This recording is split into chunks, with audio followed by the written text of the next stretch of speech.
வாழிய செந்தமிழ் வாழ்க நற்றமிழர் வாழிய பாரதமணி திருநாடு. பாரதமணி திருநாடு நேயர்கள் அனைவருக்கும் வணக்கம். நாம் அந்த நாளில் இன்று என்ற தலைப்பிலே இந்த தேதியிலே கடந்த காலங்களில் நடந்த நிகழ்வுகளை அசை போட்டு கொண்டிருக்கிறோம்.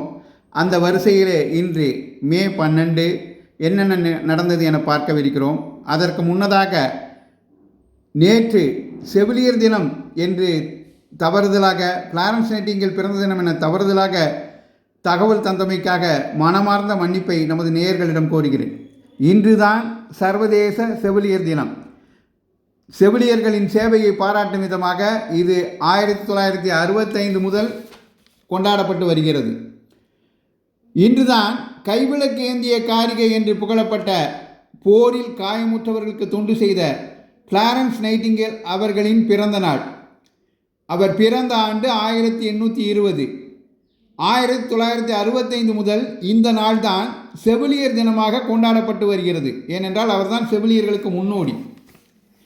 அடுத்து இன்று நாதஸ்வர இசைக்கலைஞர் ஷேக் சின்னமௌலானா அவர்களின் பிறந்த தினம்.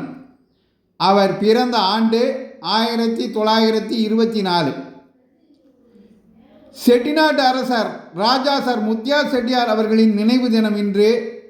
ஆண்டு 1984.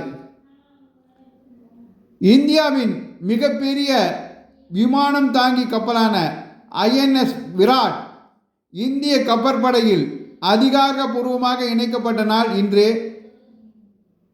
மே 12, ஆண்டு 1987.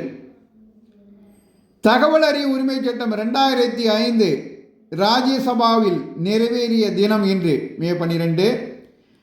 அது மே 11 ஏற்கனவே லோக்சபாவில் இந்த சட்டம் நிறைவேறியிருந்தது. ஜனாதிபதி 2005 ஆண்டு ஜூன் 15 இதற்கு ஒப்புதல் கொடுத்தவுடன் இச்சட்டம் அமலுக்கு வந்தது. தொடர்ந்து இந்த நாளில் அன்று என்ற தலைப்பிலே பழைய நிகழ்வுகளை அசைபோட பாரதமணி திருநாடு சேனலை பின்தொடருங்கள் என்று உங்களை அன்போடு கேட்டுக்கொண்டு விடைபெறுகிறேன். நன்றி, வணக்கம், ஜெய்ஹிந்த்.